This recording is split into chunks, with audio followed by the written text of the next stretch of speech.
प्रिय विद्यार्थियों, कक्षा 7 की गणित अध्याय 13 घातांक और घात की प्रश्नावली है 13.2। उसका ये तीसरा सवाल है। बताइए कि निम्नलिखित कथन सत्य है या असत्य तथा अपने उत्तर का कारण भी दीजिए। तो पहला है 10 × 10 की घात 11 बराबर 100 की घात 11। इसको देखते हैं कि सत्य है कि असत्य। ये लिखा आपने 10 की घात, ये कुछ नहीं लिखा है, मतलब 1 है, गुणित 10 की घात क्या है 11 बराबर है 100 की घात 11। तो इसको यहाँ हमने देखा 10 है, दोनों तरफ आधार समान है तो घातें जुड़ जाएगी, तो 11 और 1 क्या हो जाएगा 12। ये हो गया 10 की घात 12। और ये 100 है तो 100 को लिख सकते हैं 10 की घात 2, क्योंकि 10 का आपस में 2 बार गुणा, 10 ढाई 100, और उसकी घात क्या है 11। तो ये हो गया 10 की घात 12 बराबर 10 की घात क्या हो गई, घात की घात है तो घातों का आपस में गुणा हो जाएगा, 11 दूनी क्या हो जाएगा 22। अब यहाँ पर देखो, ये 10 की घात 12 है और ये 10 की घात 22 है, तो ये आपस में बराबर नहीं है। इसी प्रकार देखें हम दूसरा सवाल, 2 की घात 3 बड़ा है 5 की घात 2 से, तो इसका आपस में गुणा ही करना पड़ेगा। 2 का आपस में 3 बार गुणा, गुणित इधर हो जाएगा 5 का आपस में 2 बार गुणा, 2 दूनों 4 दूनों 8, तो 8 बड़ा है 5 पंजा 25 से, 25 से, तो 8 25 से बड़ा नहीं है, इसका मतलब ये क्या हो गया असत्य हो गया। और यहाँ पर क्या हो रहा है, ये भी असत्य हो गया क्योंकि दोनों आपस में बराबर नहीं है। तीसरा देखें, 2 की घात 3 गुणित 3 की घात 2 बराबर 6 की घात 5। इसको हल करें तो 2 की घात 3 मतलब 2 का आपस में 3 बार गुणा, गुणित 3 की घात 2 मतलब 3 का आपस में 2 बार गुणा, और 6 की घात 5 का मतलब क्या हुआ 6 का आपस में 5 बार गुणा, 6 का आपस में 5 बार गुणा, तो 2 दूनों 4 दूनों 8 दूनों 8, 8 हो गया, 8 3 24, और 24 थे क्या हो गया 72। 2 का 2 में 2 दूनों 4, 4 दूनों 8, 8 3 24, 24 थे 72 हो गया। और इधर देखो 6 6 36, और 36 छः क्या होता है 216, मतलब 216 अभी तो 3 ही का गुणा करा, तो ये 216 है, तो ये 72 और ये दोनों बराबर हुए क्या नहीं हुए। अभी 216 में फिर 6 का गुणा करेंगे तो 1296 आएगा, फिर 6 का गुणा मतलब ज़्यादा हो जाएगा, तो ये दोनों आपस में बराबर नहीं है, तो ये भी हो गया असत्य। यहाँ पर देखें 3 की घात 0 है, इधर 1000 की घात 0 है, पर किसी भी संख्या की घात अगर किसी अंक या संख्या का 0 हो उसका मान होता है 1, किसी भी संख्या का 0 हो उसका मान होता है 1, तो दोनों आपस में बराबर, ये सत्य है। तो हम अब देखा हमने सवाल नंबर 3, अब हम करेंगे सवाल नंबर 4। ये है सवाल नंबर 4। निम्नलिखित में से प्रत्येक को केवल अभाज्य गुणनखंडों की घातों के गुणनफल के रूप में व्यक्त कीजिए। केवल अभाज्य गुणनखंडों की घातों के गुणनफल के रूप में व्यक्त कीजिए। तो यहाँ पर हमको हल करना पड़ेगा। तो पहला दिया है अपना 108 गुणित 192, तो यहाँ पर करें हम पहले 108 के गुणनखंड, ये जरा लाइन हो जाता है, ये 2 का भाग दिया हमने, 2 पंजा 10, 2 चौक 8, फिर 2 का भाग दिया तो 2 दूनों 4, 1 बचा 14 हुआ, 2 सती 14। अब 2 का भाग नहीं जा रहा है, 3 का जाएगा, 3 आम 27, फिर 3 3 9, और 3 एकम 3, तो यहाँ इसके गुणनखंड क्या हो गया, देखो 2 गुणित 2, 2 बार है, तो ये हो जाएगा 2 की घात 2, 3 आपस में 3 बार है तो 3 की घात हो गया 3। 192 का देखें, 192 में भाग लगाया हमने, 2 का भाग लगाया तो 2 नाम 18, 1 बचा 12 हुआ, 2 छंग 12, फिर 2 का भाग दिया तो ये हो जाएगा 48, फिर ये 2 का भाग लगाया तो ये हो जाएगा 24, 2 का भाग लगाया तो ये हो गया 12, फिर 2 का भाग लगाया तो ये आ गया 6, फिर 2 का भाग लगाया तो ये आ गया 3, और फिर 3 का भाग लगाया तो ये आ गया 1। तो यहाँ पर कितने हो गए? 2, 1, 2, 3, 4, 5, 6। तो ये हो गया 2 की घात 6 गुणित 3, 3 एक ही है तो 3 की घात 1। अब इन दोनों का आपस में गुणा है, इन दोनों संख्याओं का आपस में गुणा है। तो देखो 2 की घात कितनी हो गई, इसको फिर से एक बार लिख लेता हूँ मैं। ये लिखा मैंने 2 की घात 2 गुणित 3 की घात 3, 2 की घात 2 गुणित 3 की घात 3, और यहाँ पर है 2 की घात 6 गुणित कितना है? 3 की घात 1 है। तो ये हो गया, देखो ये 2 की घात 2, 2 की घात 6, तो ये हो जाए घातें जुड़ जाएगी तो 2 धन 6 गुणित 3 की घात कितनी है? यहाँ पर 3 है और यहाँ पर 1 है, 3 और 1 ये जुड़ जाएगी तो ये आ गया 2 की घात 6 और 2 8 गुणित 3 की घात क्या हो गई? 3 और 1 4, 3 और 1 4। तो ये हो गया 2 की घात 8 गुणित 3 की घात 4। अब हम 270 को देखें तो ये दूसरा सवाल है 270 वाला। 270 क्या है? 2 और 7 9, टोटल 9 है, अंकों का योग 9 है, तो ये 9 से भाग चले जाएगा। 9 3 27, 9 शून्य 0, फिर ये 3 से चले जाएगा, 3 धाम 30, फिर ये चले जाएगा 2 से, 2 पंजा 10, फिर ये चले जाएगा 5 से, तो ये 5 एकम 5। अब यहाँ पर देखो ये 9 है, इसका मतलब ये क्या है? 3 गुणित 3 है। 9 को लिखा मैंने 3 गुणित 3, फिर एक और 3 है, फिर 2 है, और फिर 5 है। तो 3 कितनी बार है? देखो 1 2 3, 3 बार है, तो 3 की घात 3, 2 एक ही बार है तो 2 की घात 1, और 5 एक ही बार है तो 5 की घात 1। तो ये था सवाल नंबर 1 और 2। अब हम करेंगे सवाल नंबर 3। तो थोड़ी देर आप इसको देख लीजिए, फिर हम इसको बदल देंगे।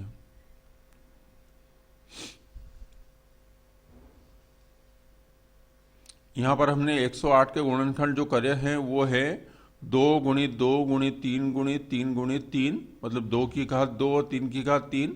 192 के गुणनखंड करे 2 गुणित 2 गुणित 2 गुणित 2 गुणित 2 गुणित 2, मतलब 2 की घात 6 गुणित 3 एक बार है, 3 की घात 1। इन दोनों का आपस में देखा तो 2 की घात 2 और 6 कितने हो गए? 8, और 3 की घात 3 और 1 कितने हो गए? 4। ये हो गया। दूसरे में भी हमने ऐसे ही करा, अंकों का योग 9 है तो 9 से भाग दे दिया, और 9 को यहाँ पर लिख दिया 3 गुणित 3, फिर 3 का भाग गया, 3 एक बार, 2 एक बार और 5 भी एक बार। तो 3 की घात 3 हो गई, यहाँ पर 3 है, 2 एक ही है तो 2 की घात 1, 5 एक ही तो 5 की घात। अब हम इन 1 और 2 को हटा देते हैं। ये है सवाल नंबर 3। तो देखो यहाँ पर 7 और 2 9 9 18, मतलब पूरी संख्या 9 से भाग चले जाएगा। तो इसको लिखा मैंने 729 में 9 का सीधा भाग दे दिया, तो ये हो गया 9 8 72, 9 एकम 9, फिर इसका भाग लिया 9 9 81, फिर इसका भाग लगाया तो 9 एकम 9। अब 9 9 आपस में कितनी बार है? 3 बार है, तो 9 गुणित 9 गुणित 9 3 बार है। पर यहाँ अभाज्य गुणनखंड नहीं है तो इसको लिखा मैंने 3 गुणित 3, इसको लिखा मैंने 3 गुणित 3 9 को, फिर इसको लिखा 3 गुणित 3। तो प्रत्येक 9 को 3 गुणित 3 के रूप में लिख दिया। अब टोटल 3 की घात कितनी है? 1 2 3 4 5 6, तो ये हो गया 3 की घात 6। तो अभी ये 729 हुआ। अब 64 को देखते हैं। 64 क्या है? 8 8 64, ये 8 8 64, फिर ये हो गया 8 एकम 8। तो यहाँ 8 8 का गुणा है, 8 गुणित 8, पर 8 को क्या लिख सकते हैं? 2 के रूप में, 2 दूनू 4 दूनू 8। तो 8 के लिए 2 2 3 बार, फिर इस 8 के लिए भी 2 2 3 बार। तो यहाँ पर कितने हो गए? 1 2 3 4 5 6, तो ये आ गया 2 की घात 6। अब टोटल इसका मान कितना हो गया? देखो ये 3 की घात 6 गुणित 2 की घात 6, ये 3 की घात 6 गुणित 2 की घात 6। यहाँ पर अपनों क्या है? केवल अभाज्य गुणनखंडों की घाते के रूप में व्यक्त कीजिए। तो यहाँ घाते समान है तो आपस में इनका गुणा कर सकते हैं, 3 दूनों 6, और उसकी घात 6 ले सकते हैं, पर वो अभाज्य नहीं होगा। तो इसलिए अलग अलग ही रहने देना है। 3 की घात 6 गुणित 2 की घात 6। अब इसको देखते हैं हम। 768 में पहले 2 का भाग दिया, ये 2 का भाग दिया, तो ये हो गया 2 तिया 6, 1 बचा 16 हुआ, 2 अठी 16, 2 चौक 8। फिर 2 का भाग लगाया तो कितना हुआ, 2 एकम 2, 18 हुए, 2 नाम 18, 2 दूनो 4। फिर 2 का भाग लगाया तो ये 96 आ जाएगा। फिर 2 का भाग लगाया तो ये 48 आ जाएगा। फिर 2 का भाग लगाया तो ये आ जाएगा 24। फिर 2 का भाग लगाएंगे तो ये आएगा 12। फिर 2 का भाग लगाएंगे तो ये आएगा 6। फिर 2 का भाग लगाएंगे तो ये आ जाएगा 3, और फिर ये हो जाएगा 3 एकम 3। 2 कितनी बार है, 1 2 3 4 5 6 7 8, तो 2 की घात 8 हो गई यहाँ पे, और 3 की घात 1 हो गई। अब देखो 2 की घात 8 कैसे, 2 दूनो 4, दूनो 8, दूनो 16, दूनो 32, दूनो 64, दूनो 128, दूनो 256, और 256 का 3 गुना, ये देखो 256 का 3 गुना करेंगे तो क्या होगा, 3 छंग 18 का 8, हाथ का 1, और 25 3 75 और 1 76, ये हो गया 768। तो हमने यहाँ गुणनखंड क्या करे, इसके अभाज्य गुणनखंड 2 की घात 8 गुणित 3, तो 3 की घात 1। तो ये था सवाल नंबर 4। अब हम करेंगे सवाल नंबर 5। ये 5वां सवाल है, सरल कीजिए। तो देखो यहाँ पे सरल हो जाएगा।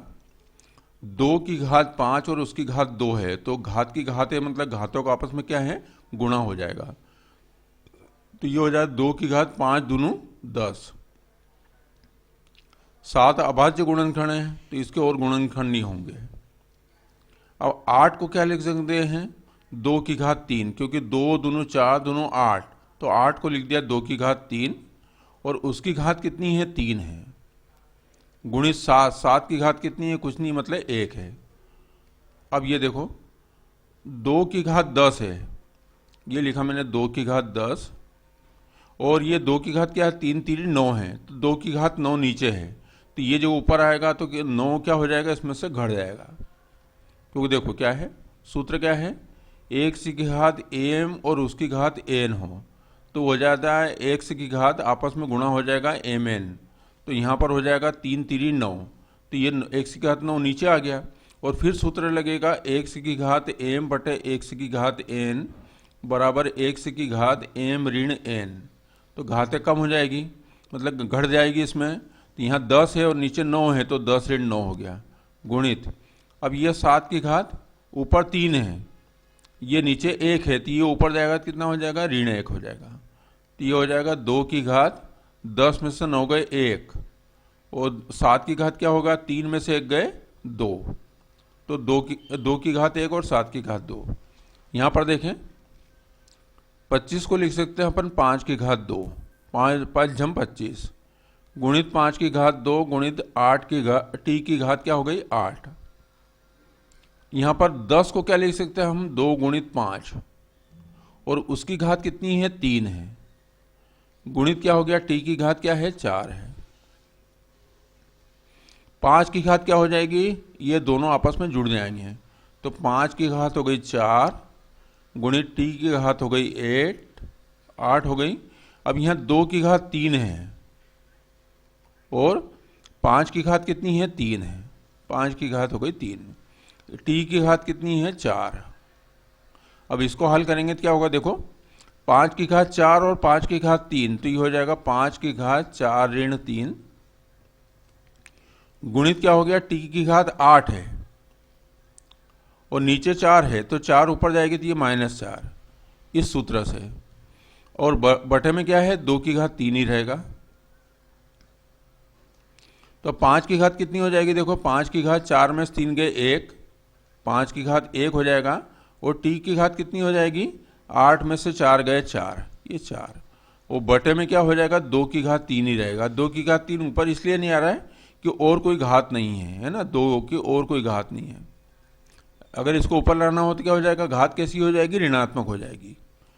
अब यहाँ पर तीसरा सवाल देखें हम, देखो 3 की घात 5 है गुणित 10 की घात 5 गुणित 25, तो इसको लिखा मैंने, देखो 3 की घात 5,